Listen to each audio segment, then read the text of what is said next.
All right, hit record. We are ready. Hi, everyone. Welcome to another edition of the Racquetball Junkie Podcast. Today is Wednesday, November the 23rd, 2022, the day before Turkey Day, Thanksgiving, one of the biggest holidays of the year. I figured this would be a good time to jump on. I know it's been a while, but I'm here, my little home studio, Austin, Texas, with my dog Chewy. So if you hear any barking, that's just Chewy letting me know. So like I mentioned, this, day before Thanksgiving, I figured this would be a good time to jump on here before everybody gets super busy with the holidays and the end of the year festivities. So I guess you could call this the turkey episode. No? Maybe the Thanksgiving episode sounds better. You decide. So yeah, I'm about to get ready. I'll be spending Thanksgiving this year with my family here in Austin, going over to my mom's and her husband Rick's. My mom is going to do most of the cooking, and I'm going to do most of the eating. Of course, my brother and sisters, nieces, and nephews will all be there. And I hope you guys get to do the same thing. Enjoy some family time or some friends time if you're away from your family, to hang out with some dear friends.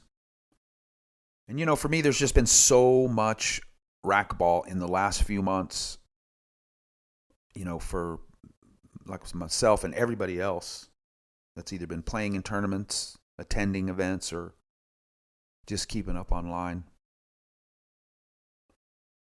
The Facebook groups, you can watch matches being streamed, and ProRacquetballStats.com. Todd Boss, he does a great job of the recaps.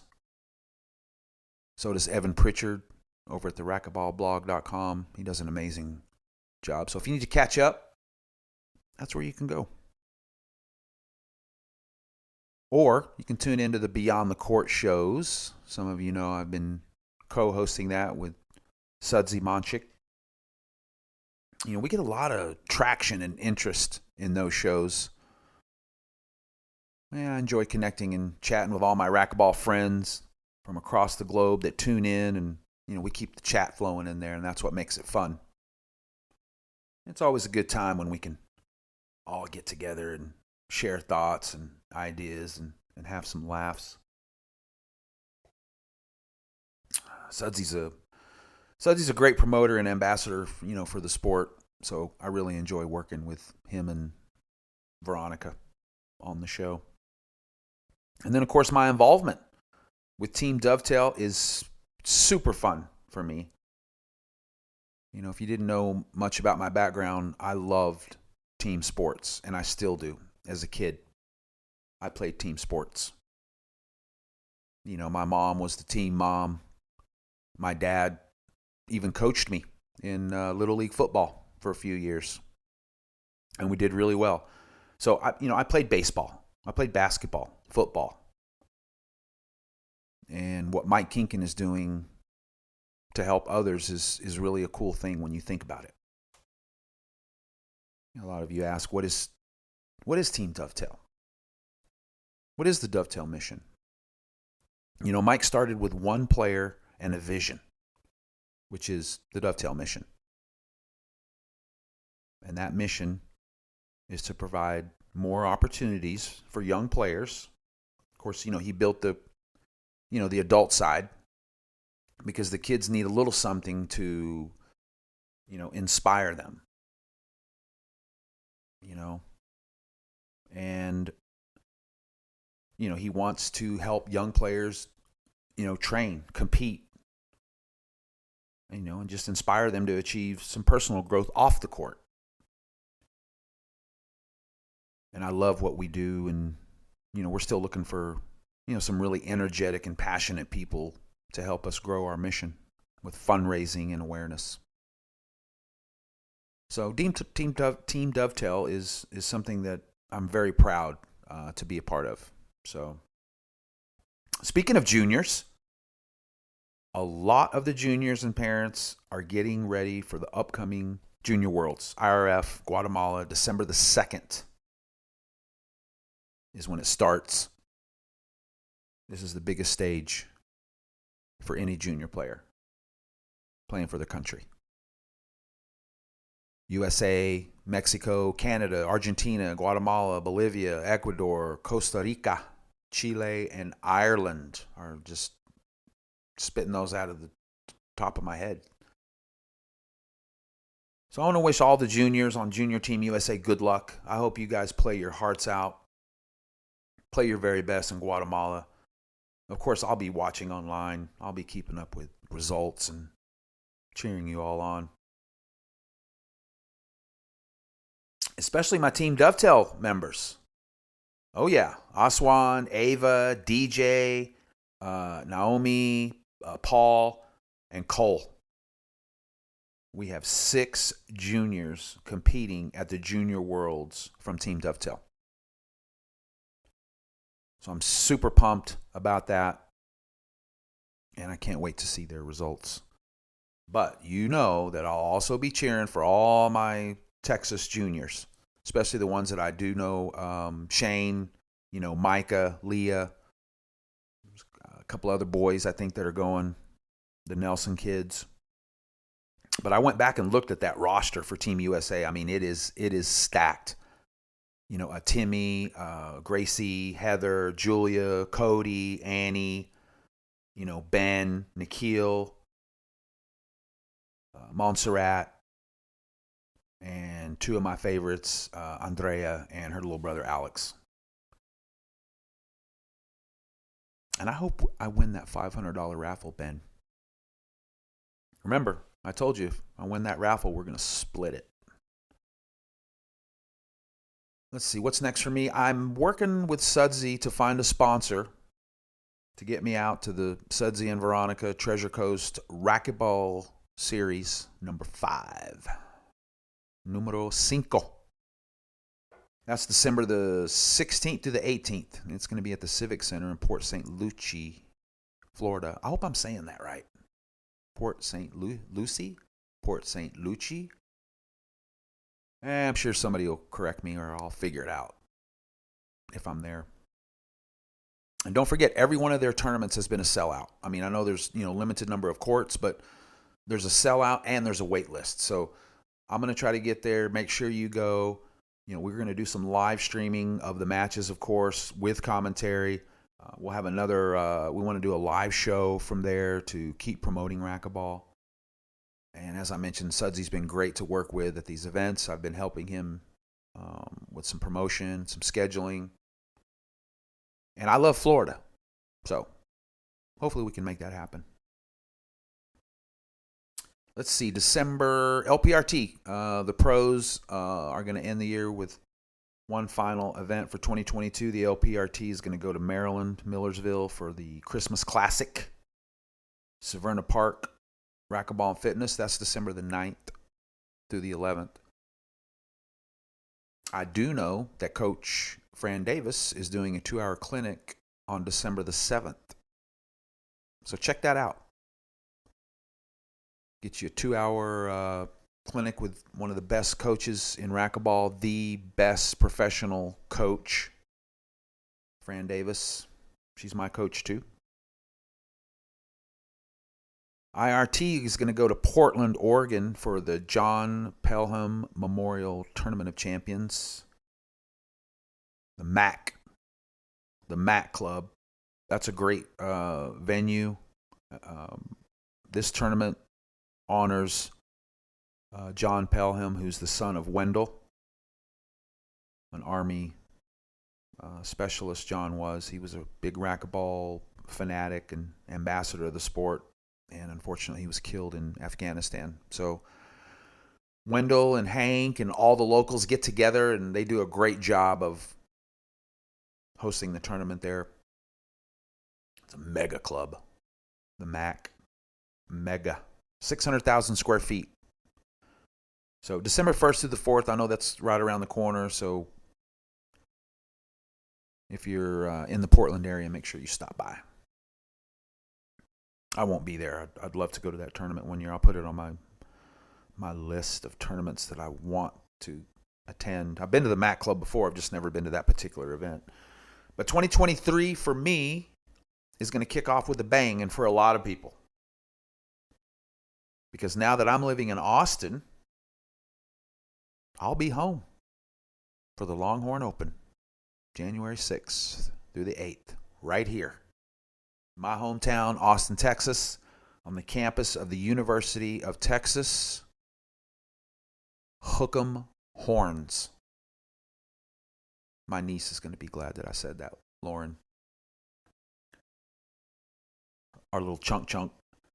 But yep, right here, Austin, Texas. They're in stage 2 of the registration, which is a phase 2 lottery registration. So if you won a spot in the lottery, they're doing phase 2 registration. If you didn't win a spot in the lottery, you can't register. There's a waiting list. I think the last time I looked, there were about 370 registered players. So I can't wait to see everybody here in Austin. It is probably going to be the biggest event. It usually has been next to the U.S. Open before the U.S. Open changed venues and locations and all that good stuff. But the Longhorn Open, put it on your calendar. Make your travel plans. It's everything that people talk about. It's a great tournament. It's in a great city. It's on a great campus. The food is good. The hospitality, the competition is high, which means the matches are great to watch. You got 2 big clubs that they use. They have a golf cart shuttle in between the 2. So ton of fun. Everyone comes. Even the people that are on the waiting list that didn't make the tournament, they show up. So it's a great tournament. It'll be a lot of fun. National doubles and singles championships. I don't know if you guys saw that yet, but USA Racquetball released the schedule. A little surprised. February 1st through the 5th. Arizona State University. One of my other favorite places to go for tournaments. I like the campus there, ASU. It's a great facility, great everything. The city, the sun, the hotel across the street, down the street. But this past May, we hosted the national singles in College Station, campus of Texas A&M. That was a great tournament. It's a huge club, huge facility. It's Texas A&M. If you don't know about Texas A&M, you might look at it on a map and think, wow, it's, a little far from Austin. It's a little far from Houston. But just the enrollment at Texas A&M, 72,000 plus. All right? That's bigger than a lot of cities in the United States. So everything is there at Texas A&M. I mean, first of all, Texas, and then A&M. So plenty of places to eat, shop, things to do. There was plenty to do because you're really there to play racquetball. And if you're not there to play racquetball, then you go eat and you go shop or you go whatever you do. You can sightsee. There's things to do there. Golf course was right there next to the college. So kind of surprised that we're not going back. No word from USAR, so maybe somebody will let us know. There could have been some logistical reasons, some scheduling conflicts. We don't know, but it would have been nice. They probably didn't get the number that they were looking for this past May, but we were hoping as Texans we could build upon that. And, we should have got another chance at hosting it for another year. But moving on from that, I did notice on the registration site that they said no hospitality for nationals, so be aware. No food. I'm guessing that could be some rules. Maybe it could be cost prohibitive or just too difficult, to provide meals each day. You're talking lunch and dinner for, 4 days. That's 8 meals minimum. But they did lower the entry fee by $30, so that makes it a cost savings for the players, and I like that. If you can take something away, then make the adjustment, and they did. So you're going to save $30. But how's it going to affect the social side of tournaments? Are players just going to show up, play, then leave to go eat? And are they going to come back? Because sitting down and socializing was kind of fun. You sit down, get a plate, eat,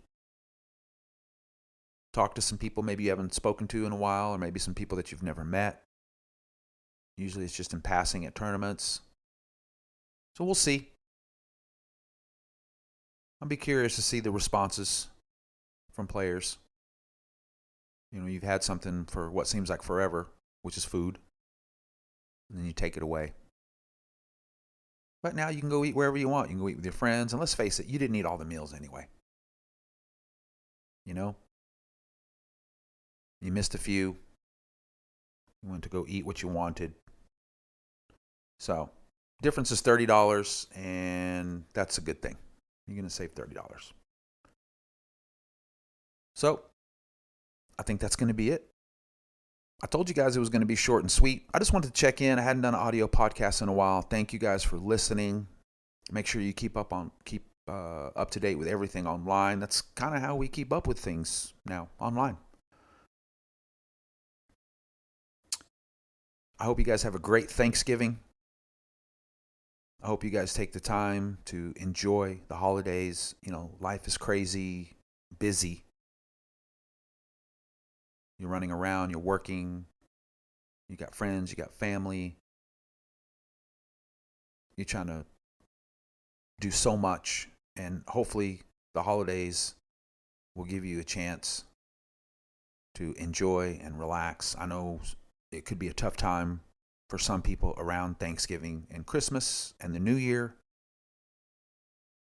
I know personally, sometimes it is for me. So, you know, when I'm feeling stuck or when I'm faced with some challenges, it's often helpful to read a few words of encouragement, to encourage myself, but to inspire and to be encouraging for others, if that makes sense. So, think about that. Thanks for listening, y'all.